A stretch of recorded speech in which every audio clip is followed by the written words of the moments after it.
Hulk, এটা কোন style রে বাবা? কাকু, স্টাইল না করলে বউ পাওয়া যায় না।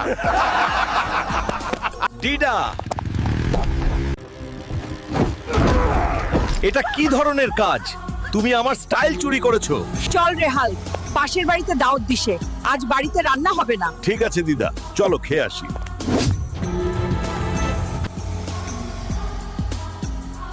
এগুলো কি খাওয়া যায় নাকি? মাংস না দিলে আজ ভাত খাবো না। চুপ করো, কি করছো? মাংস না দিলে ভাত খাবো না। মাংস ছাড়া খেলে আমার পাছা গরম হয়ে যায় সব সময়। তোমরা সবাই এখানে থাকো, আমি এখনই যাচ্ছি।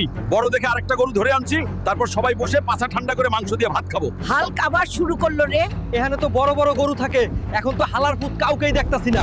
এই হালার পুত, সিংহ দাঁড়া, নাইলে তোর মাঞ্জা ভেঙে দেবো। এই সিংহ, আমি একটা গরু কোথায় পাবো? আমাকে তাড়াতাড়ি নিয়ে চলো।